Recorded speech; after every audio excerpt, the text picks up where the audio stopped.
നമസ്കാരം, പുതിയൊരു വീഡിയോയിലേക്ക് എല്ലാവർക്കും സ്വാഗതം. ഇന്നത്തെ നമ്മുടെ വീഡിയോ ഞാൻ ഇന്ന് നാട്ടിലേക്ക് പോവുകയാണ്. അപ്പോൾ അതിൻ്റെ കുറച്ച് പാക്കിങ്ങും പിന്നെ നമ്മൾ ഫ്ലൈറ്റിൽ കയറുന്നതും ഒക്കെ ആയിട്ടുള്ള ചെറിയൊരു വീഡിയോ ആണ്. അപ്പോൾ വീഡിയോയിലേക്ക് പോകുന്നതിന് മുമ്പേ നമ്മുടെ ചാനൽ ആദ്യമായിട്ട് ആരെങ്കിലും കാണുന്നുണ്ടെങ്കിൽ ചാനൽ സബ്സ്ക്രൈബ് ചെയ്യുക, കൂടെയുള്ള ബെല്ലൈക്കൺ കൂടെ എനാബിൾ ചെയ്ത് വയ്ക്കുക. എങ്കിൽ മാത്രമേ ഞാൻ ഫ്യൂച്ചറിലിടുന്ന വീഡിയോ നിങ്ങളിലേക്ക് എത്രയും പെട്ടെന്ന് എത്തിച്ചേരുള്ളൂ. അപ്പോൾ നമുക്ക് വീഡിയോയിലേക്ക് പോകാം. അപ്പം സാധാരണ നമ്മൾ ഇങ്ങനെയൊക്കെ ഫ്ലൈറ്റിൽ പോകുമ്പോഴും അല്ലാതെ എവിടെയെങ്കിലുമൊക്കെ പോവുകയാണെങ്കിൽ പാക്ക് ചെയ്യാൻ ഒരാഴ്ച മുന്നേ തുടങ്ങാറുണ്ട് അല്ലേ.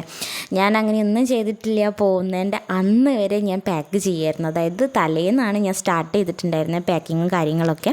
അപ്പം ഞാൻ മുന്നത്തെ വീഡിയോയിൽ പറഞ്ഞിട്ടുണ്ടായിരുന്നു നമ്മൾ കുറച്ച് സാധനങ്ങൾ വാങ്ങിച്ചിട്ടുണ്ടെന്ന്. ആ ഒരു ഐറ്റംസാണ് കേട്ടോ ഇതൊക്കെ. ചെറിയ ചെറിയ ഐറ്റംസാണ്, വലിയതായിട്ടൊന്നും വാങ്ങിയിട്ടൊന്നുമില്ല. അപ്പോൾ ഇതേപോലത്തെ കുറച്ച് ഐറ്റംസ് വാങ്ങിയിട്ടുണ്ട്. ആ വൈറ്റ് കാണുന്നത് നമ്മുടെ മാഗ്നറ്റാണ് കേട്ടോ, ഫ്രിഡ്ജിൽ വെക്കുന്ന ടൈപ്പ് മാഗ്നറ്റ് ഇല്ല, അതാണ്. പിന്നെ ഇങ്ങനത്തെ കുറച്ച് ഐറ്റംസൊക്കെ വാങ്ങിയിട്ടുള്ളൂ. പിന്നെ ഒരു ജോഡി ഡ്രസ്സ് വാങ്ങിച്ചിട്ടുണ്ടായിരുന്നു, നമുക്ക് ഫ്ലൈറ്റിൽ പോകുമ്പം ഇടാലോ എന്ന് വിചാരിച്ചിട്ട്. അപ്പോൾ അതിൻ്റെ ഒരു വൈറ്റ് ടോപ്പ് ഞാൻ ജസ്റ്റ് ഒന്ന് കൈ ടൈറ്റ് ചെയ്യാൻ വേണ്ടിയിട്ട് കൊടുത്തതുകൊണ്ടാണ് ഈ വീഡിയോയിൽ ഇടാത്തത് കേട്ടോ. നമുക്ക് ടോട്ടൽ 3 ബാഗ് ഉണ്ടായിരുന്നു. 23 കിലോൻ്റെ 2 വലിയ ബാഗും പിന്നെ 7 കിലോൻ്റെ ഒരു ചെറിയ ബാഗും. അപ്പം അത്രയൊന്നും വെയിറ്റ് ഒന്നും ഉണ്ടായിരുന്നില്ല, കാരണം ഇവിടുന്ന് കൊണ്ടുപോകാൻ എനിക്ക് ഒരുപാട് ഐറ്റംസ് ഒന്നും ഉണ്ടായിരുന്നില്ല. കുറച്ചൊക്കെ വീട്ടിൽ വെച്ചിട്ട് വരാൻ വേണ്ടിയിട്ടുള്ളത് പരമാവധി ഞാൻ എടുത്തിട്ടുണ്ടായിരുന്നു. കാരണം ഇനി നമ്മൾ പോകുമ്പം നമുക്കതെല്ലാം എടുത്തിട്ട് കൊണ്ടുപോകാൻ പറ്റില്ല, കാരണം ഇനിയും പല സാധനങ്ങളും നമ്മൾ അവിടെ നിന്ന് വാങ്ങുമല്ലോ. അതുകൊണ്ട് നമുക്കവിടെ ആവശ്യമില്ലാത്ത എല്ലാ സാധനങ്ങളും ഞാൻ എടുത്തിട്ടുണ്ട്. പിന്നെ അല്ലാതെ കുറേ ഐറ്റംസ് ഒന്നും വാങ്ങിയിട്ടില്ല, കാരണം നമ്മൾ ചെന്നൈയിൽ ഇറങ്ങും. അപ്പോൾ അവിടെ നിന്ന് ഷോപ്പ് ചെയ്യാന്നുള്ള പ്ലാനിലായിരുന്നു ഉണ്ടായിരുന്നത്. അതുകൊണ്ട് തന്നെ കുറേയൊന്നും എടുത്തിട്ടുണ്ടായിരുന്നില്ല. അപ്പോൾ ഇപ്പം ഞാൻ ഈ ബാഗിൽ നിന്ന് എടുത്ത് വെക്കുന്നത് എന്താണെന്ന് വെച്ചിട്ടുണ്ടെങ്കിൽ, നമ്മുടെ ഓണപ്പരിപാടിയൊക്കെ കഴിഞ്ഞതിന് ശേഷം ഞാൻ കുറേ ഐറ്റംസൊക്കെ നമ്മുടെ ഈ ഡ്രസ്സുകളൊക്കെ ഇല്ലേ, അതൊക്കെ ഞാൻ ഇവിടെ നിന്ന് ഇപ്പം നമുക്ക് വേണ്ട എന്നുള്ളത് കൊണ്ട് ഞാൻ അതൊക്കെ എടുത്ത് ബാഗിൽ പാക്ക് ചെയ്തിട്ടുണ്ടായിരുന്നു. അപ്പോൾ അതൊന്ന് നമുക്ക് വേണ്ടതും വേണ്ടാത്തതും മാറ്റിയിട്ട് അതും ഞാൻ പാക്ക് ചെയ്ത് വെച്ചിട്ടുണ്ടായിരുന്നു കേട്ടോ. അപ്പം നമ്മൾ കഴിഞ്ഞ വർഷം എടുത്തിട്ടുണ്ടായിരുന്ന സാരിയും അതൊക്കെ വീട്ടിൽ വെച്ചിട്ട് വേറെ എടുത്തിട്ട് വരാമെന്ന് വിചാരിച്ചിട്ട് അതൊക്കെ എടുത്ത് കയ്യിലെടുത്തിട്ടുണ്ടായിരുന്നു കേട്ടോ. പാക്ക് ചെയ്യുന്നതിൻ്റെ ഇടയ്ക്ക് ഏട്ടൻ എന്തിൻ്റെയോ ഒരു കണക്ക് ചോദിച്ച് വന്നിട്ടുണ്ടായിരുന്നു. അപ്പോൾ അത് കാണിച്ചു കൊടുക്കുകയാണ് ഇന്നതാണെന്നുള്ളതൊക്കെ. അപ്പോൾ കുറേ നേരം അതിൻ്റെ കാര്യത്തിൽ ഇങ്ങനെ കത്തിയടിച്ചിരുന്ന്. പിന്നെ കുറച്ച് സാധനങ്ങളൊക്കെ ഞാൻ ഓൾറെഡി പാക്ക് ചെയ്ത് വെച്ചിട്ടുണ്ടായിരുന്നു. പിന്നെ മെയിനായിട്ട് ഏട്ടനാണ് എല്ലാം ബാഗിലേക്ക് എടുത്ത് വെച്ച് തരുന്ന ആൾ കേട്ടോ. ഞാനെല്ലാം ഒതുക്കി വെക്കും, പിന്നെ എന്തൊക്കെയാണ് വേണ്ടതെന്നുള്ളത് മാറ്റി വെക്കും. ഇതൊക്കെ ചെയ്തിട്ട് എല്ലാം ഏതൊക്കെ ബാഗിൽ വെക്കണം എന്നുള്ളതൊക്കെ ഏട്ടനാണ് ചെയ്ത് തരാറുള്ളത്. ഇപ്രാവശ്യം ഞാൻ തന്നെ കുറേയൊക്കെ ചെയ്ത്, ഡ്രസ്സും മാത്രമേ ഉണ്ടായിരുന്നു, നമുക്ക് ലിക്വിഡ് ഐറ്റംസ് ഒന്നും ഇവിടുന്ന് കൊണ്ടുപോകാനില്ലാത്തതുകൊണ്ട് ഒരുപാടൊന്നും പാക്കൊന്നും ചെയ്യാനുണ്ടായിരുന്നില്ല. അപ്പം ഞാൻ തന്നെ പരമാവധി ചെയ്തു. പിന്നെ ലാസ്റ്റ് ആയപ്പോഴത്തിലും ഏട്ടൻ വന്ന് ഒക്കെ സെറ്റ് ചെയ്തു കേട്ടോ. കാരണം തീരെ സമയം ഉണ്ടായിരുന്നില്ല. നമ്മൾ പാക്ക് ചെയ്ത് തലേന്ന് രാത്രിയായിരുന്നു, അതുകൊണ്ട് തന്നെ ഭയങ്കര തിരക്കായിപ്പോയി കേട്ടോ. പോകുന്ന അന്ന് തന്നെ കുറച്ച് ലേറ്റായിപ്പോയിണ്ടായിരുന്നു നമ്മൾ ഇറങ്ങാൻ. അപ്പം അതിൻ്റെയൊക്കെ തിരക്കും പിടിയൊക്കെ ആയിട്ട് ഭയങ്കര ബിസി ആയിപ്പോയി. അന്ന് തന്നെ മുടിയൊന്നും ഉണക്കാൻ പറ്റിയിട്ടുണ്ടായിരുന്ന കുളിക്കുമ്പം. പിന്നെ ഞാൻ വിചാരിച്ചു ഇനി എയർപോർട്ടിൽ ചെന്നിട്ട് അവിടെ ഇരുന്നിട്ട് അങ്ങ് ഉണങ്ങിപ്പോയിക്കോട്ടെ എന്ന്, കാരണം നമുക്ക് അവിടെ കുറേ നേരം വെയിറ്റ് ചെയ്യാനുണ്ടാവുമല്ലോ. അപ്പോൾ അങ്ങനെ വിചാരിച്ചിട്ടാണ് ഞാൻ പെട്ടെന്ന് കുളിയൊക്കെ കഴിഞ്ഞിട്ടാണ് ഇറങ്ങിയിട്ടുണ്ടായിരുന്നത്. അപ്പം നമ്മുടെ ഒരുവിധം എല്ലാ പാക്കിങ്ങും കാര്യങ്ങളൊക്കെ കഴിഞ്ഞിട്ടുണ്ട്. ഞാൻ ചെന്നൈയിൽ ചെന്നിട്ട് അവിടെ കുറച്ച് നേരം, അതായത് രാവിലെ പുലച്ചയ്ക്ക് അവിടെ എത്തിയിട്ട് വൈകുന്നേരമാണ് ട്രെയിന് കയറുന്നത്.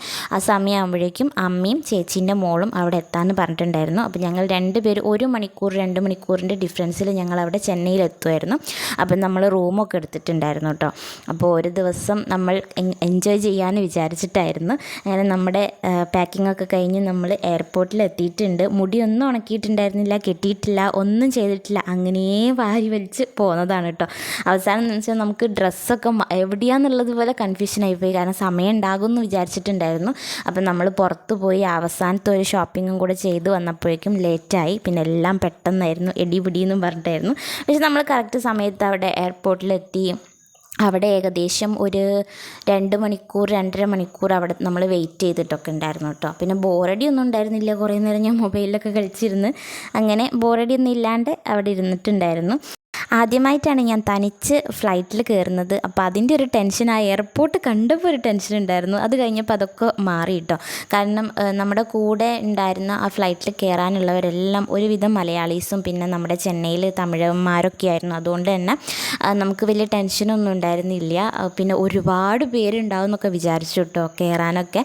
സത്യത്തിൽ നമ്മളിരുന്നിട്ടുള്ള ആ ഒരു സെക്ഷനിൽ മാത്രമേ ആൾക്കാരുണ്ടായിരുന്നുള്ളൂ, ഫ്രണ്ടിലേക്കൊന്നും ഒരാൾ പോലും ഉണ്ടായിരുന്നില്ല.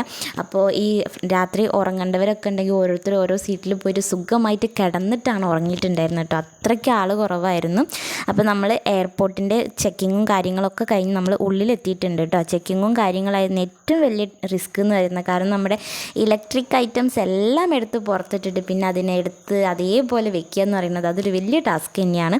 അപ്പം അതൊക്കെ ഉണ്ടായിരുന്നു, കുറേ ഇലക്ട്രിക് ഐറ്റംസ് ഉണ്ടായിരുന്നു കേട്ടോ എനിക്ക് കൊണ്ടുവരാൻ. അപ്പോൾ അതൊക്കെ എടുത്ത് വെച്ച് നമ്മൾ ഇതിൻ്റെ അകത്ത് കയറി ഇരുന്നിട്ടുണ്ട്. അപ്പം ഞാൻ അവിടെ വന്നപ്പോൾ നല്ല വിശപ്പ്, പെട്ടെന്ന് നമ്മൾ ഉച്ചയ്ക്ക് ഫുഡും കഴിച്ചിട്ട് ഇറങ്ങിയതല്ലേ. അപ്പം വിശപ്പ് വന്നപ്പോൾ ഞാൻ അവിടെ നിന്ന് എന്ത് ഷേക്കാണ് കുടിച്ചതെന്ന് ഞാൻ മറന്നുപോയി. ഏതോ ഒരു ഷേക്ക്, സ്ട്രോബെറി ഷേക്ക് കിട്ടാം. വലിയ റേറ്റ് ഉണ്ടായിരുന്നില്ല, 140 രൂപയ്ക്ക് ഒരു റെഗുലർ ജ്യൂസ് കിട്ടിയിട്ടുണ്ടായിരുന്നു കേട്ടോ. അങ്ങനെ നമ്മൾ ഫ്ലൈറ്റ് കയറുകയാണ്. അപ്പോൾ ഇതാണ് നമ്മുടെ ഫ്ലൈറ്റ് കേട്ടോ. ഫ്ലൈറ്റിലുള്ള വാട്ട് ഐ ഈറ്റ് ഓക്കെ അതൊക്കെ ഞാൻ വേറെ ഷോർട്ട് വീഡിയോയിൽ ഇടാം. അപ്പം നമ്മളിതാ നമ്മുടെ ചെന്നൈ എയർപോർട്ടിൽ എത്തിയിട്ടുണ്ട്. ഞാൻ റൂമിലൊക്കെ എത്തി ഒരു കുറച്ച് നേരം അവിടെ കിടന്നതിന് ശേഷം ഞാൻ അമ്മേനെയും മോളൂസിനെയും കൂട്ടാൻ വേണ്ടിയിട്ട് റെയിൽവേ സ്റ്റേഷനിൽ എത്തിയിട്ടോ. നമ്മുടെ റൂമിൻ്റെ ഓപ്പോസിറ്റ് സൈഡിലാണ് റെയിൽവേ സ്റ്റേഷൻ. അപ്പം നമ്മൾ ഈ ട്രെയിനിലാണ് അവർ വന്നിട്ടുണ്ടായിരുന്നത്. ഞാൻ അവർ വരുന്നതൊക്കെ കറക്റ്റായിട്ട് വീഡിയോ എടുക്കാമെന്നൊക്കെ വിചാരിച്ച് നിന്നതാണ്. പക്ഷേ നമ്മൾ അവിടെ എത്തുന്നതിന് മുമ്പ് അവർ രണ്ടുപേരും ഇറങ്ങി എൻ്റെ ഫ്രണ്ടിൽ എത്തിയിട്ടുണ്ടായിരുന്നു കേട്ടോ. അപ്പോൾ ഇതാണ് എൻ്റെ അമ്മയും മോളൂസും. അപ്പോൾ ബാക്കി വിശേഷങ്ങളൊക്കെ നമുക്ക് അടുത്ത വീഡിയോയിൽ കാണാം. ബായ്.